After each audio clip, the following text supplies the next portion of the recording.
दिल्ली चुनाव में 11 exit polls के नतीजे आए सामने। 9 में खिलेगा कमल। राजधानी दिल्ली में चलेगा डबल इंजन। दिल्ली में मतदान के बाद सबका सियासी गणित, राजनीतिक थ्योरी अलग, सभी मान रहे अपनी जीत। दिल्ली विधानसभा चुनाव में 60.44% हुआ मतदान। दावों में कयासों का दौर जारी। 8 को आएंगे नतीजे। दिग्गजों की सीटों पर पिछली बार से कम हुई वोटिंग। 1.43 से लेकर 12% तक की आई कमी। पाकिस्तानी हिंदू शरणार्थियों ने पहली बार किया वोट। नागरिकता संशोधन अधिनियम ने दिया असर। महाकुंभ के 25वें दिन श्रद्धालु लगा रहे आस्था की डुबकी। अभी तक 39 करोड़ से अधिक लोगों ने किया स्नान। अरेल घाट पर 2 दिवसीय कल्चर कुंभ का आयोजन। आज हरियाणा और मणिपुर के मुख्यमंत्री करेंगे स्नान। 90 साल की लीज पर बस अड्डे को देगा परिवहन निगम। योगी कैबिनेट की बैठक में योजना को दी गई मंजूरी। परिषदीय विद्यालयों के लिए खरीदे जाएंगे 51,000 टैबलेट। प्रदेश का 29वां विकास प्राधिकरण बनेगा शाहजहांपुर। पूरे उत्तर प्रदेश में चलेंगी तेज रफ्तार उत्तरी पछुआ हवाएं। तापमान में 2 से 4 डिग्री सेल्सियस की गिरावट के आसार। देश के कई राज्यों में बसंत में ही गर्मी का होने लगा एहसास। महाराष्ट्र, तेलंगाना, आंध्र में 37 डिग्री के पार पहुंचा तापमान। अमेरिका से 104 अवैध प्रवासी भारतीय पहुंचे अमृतसर। सबके हाथ में लगी थी हथकड़ी और पांव में बेड़ियां। 50-50 लाख देकर दुबई के रास्ते यूएस पहुंच रहे बेरोजगार। जालंधर, मोहाली से जुड़े मानव तस्करी के अवैध कारोबार। अयोध्या सहित 5 जिलों में ज्यादा अवैध वक्फ संपत्तियां। जेपीसी ने यूपी का जिलेवार ब्यौरा लोकसभा अध्यक्ष को सौंपा। लॉजिस्टिक प्रदर्शन सूचकांक में शीर्ष 25 देशों में होगा भारत। मजबूत बुनियादी ढांचे के विकास के जरिए मिलेगी सफलता। जीसीसी में इस साल 4.5 लाख तक मिलेंगी नौकरियां। 6 साल में 10 लाख नए रोजगार पैदा होने की उम्मीद। ईडी ने मनी लॉन्ड्रिंग केस में नया आरोप पत्र किया दाखिल। 13,000 निवेशकों से 5600 करोड़ धोखाधड़ी का मामला। अब महिला के प्रतिस्पर्धा में नहीं जा सकेंगे ट्रांसजेंडर। राष्ट्रपति ट्रंप ने कार्यकारी आदेश पर किए साइन। कैपिटल हिंसा से जुड़े FBI एजेंट्स असुरक्षित नहीं। कार्यवाहक अटॉर्नी जनरल बोवे ने किया आश्वस्त।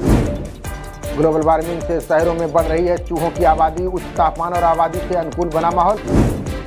भारतीयों ने खरीदा 5.15 लाख करोड़ से अधिक का सोना। रिपोर्ट में दावा 2025 में घट सकती है गोल्ड की मांग। गुजरात के सूरत में 2 साल का मासूम मैन होल में गिरा। 60 से 70 कर्मचारियों की टीम राहत और बचाव कार्य में जुटी। बांग्लादेश के ढाका में एक बार फिर भड़की हिंसा की चिंगारी। उपद्रवियों ने शेख मुजीब रहमान के आवास पर जमकर की तोड़फोड़। हिंदू एकता सम्मेलन को संघ प्रमुख मोहन भागवत ने किया संबोधित। का एकजुट होकर ही फल फूल सकता है हिंदू समाज।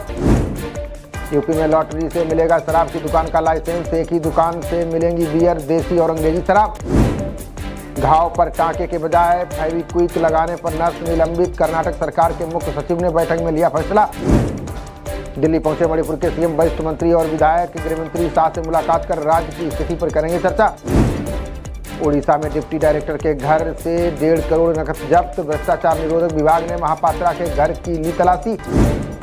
CRPC की धारा 125 पर सुप्रीम कोर्ट का बड़ा फैसला। पहले पति से अलग हुई पत्नी दूसरे पति से मांग सकती है भरण पोषण। किसानों के लिए परेशानी का सबब बन सकती है फरवरी। गेहूं, दालों और सब्जियों पर पड़ सकती है ओलावृष्टि की मार। औरंगजेब को रिश्वत देने के बयान से भड़के उदयन राजे भोसले। बोले राहुल सोलापुरकर जैसे लोगों को मार देनी चाहिए गोली। महाराष्ट्र की ड्राई क्लीनिंग दुकान में मिले 5 करोड़ रुपए। पुलिस हिरासत में निजी बैंक प्रबंधक समेत 9 आरोपी। प्रेमिका के लिए 3 करोड़ का घर बनवाने वाला चोर गिरफ्तार। कर्नाटक के पंचाक्षरी स्वामी ने 2 दशक में बनाई करोड़ों की संपत्ति। ग्लोबल बिजनेस समिट में भूटान के मंत्री ने ममता की तारीफ। बोले मुझे मेरी मां जैसी लगती हैं बंगाल की CM Mamata Banerjee. Sam Altman के साथ केंद्रीय मंत्री अश्विनी वैष्णव ने की चर्चा। बोले कम लागत वाले AI मॉडल पर काम कर रहा है भारत। TTD ने गैर हिंदू कर्मचारियों पर शुरू की कार्रवाई। नारा लोकेश बोले सरकार अपने फैसले पर कायम। नवविवाहित दिव्यांग महिलाओं की मदद करेगा अडानी परिवार। 500 महिलाओं को 10 लाख तक की देगा आर्थिक सहायता। हाई कोर्ट ने खारिज की संदीप घोष की याचिका। आरोप तय करने की तारीख को टालने की उठाई थी मांग। जनवरी 2025 में डेडिकेटेड फ्रेट कॉरिडोर ने बनाया रिकॉर्ड। पूर्वी गलियारे पर 209 और पश्चिमी पर 182 ट्रेनों का परिचालन। पति को मौत के मुंह से वापस खींच लाई केरल की पद्मा। 40 फीट गहरे कुएं में उतरकर महिला ने डूबने से बचाया। DMK के मंत्री PK शेखर बाबू ने भाजपा को दी चेतावनी। का थिरुपुरन कुंद्रम मुद्दे पर हिंसा भड़की तो होंगे गंभीर परिणाम। 550 साल बाद दिगंबर अनी अखाड़े में हुए चुनाव, वैष्णव दास राष्ट्रीय अध्यक्ष और बलराम दास बने महामंत्री। 18 फरवरी से यूपी विधानमंडल का बजट सत्र 19 को पेश किया जाएगा प्रदेश सरकार का बजट। उत्तराखंड में 7 मार्च से आयोजित होगा वसंतोत्सव, पुष्प प्रदर्शनी से फूलों से गुलजार होगा राजभवन। राष्ट्रीय खेलों में लॉन बॉल में उत्तराखंड ने जीता गोल्ड, झारखंड और दिल्ली ने भी जीत के साथ पदक किए अपने नाम। बिना अनुमति विदेश दौरे पर नहीं जा सकेंगे अफसर, हिमाचल सरकार सख्त कार्रवाई के लिए दी चेतावनी। हिमाचल में अब ठेकेदार को रखने होंगे अपने इंजीनियर, काम में देरी करने वाले ठेकेदारों पर होगी सख्त कार्रवाई। घुसपैठ करते समय अपने ही जाल में फंसे दहशतगर्द, 5 आतंकी बारूदी सुरंग विस्फोट में उड़े, लाश उठा लेंगे साथी। भारत और इंग्लैंड के बीच सीरीज का पहला वनडे आज नागपुर में दोपहर 1:30 बजे से खेला जाएगा मुकाबला। स्पिनर वरुण चक्रवर्ती होंगे चैंपियंस ट्रॉफी का हिस्सा। रोहित शर्मा ने अंतरिम समय में बदलाव के दिए संकेत। खबरों का सिलसिला जारी रहेगा, देखते रहिए जनप्रवाद। नमस्कार।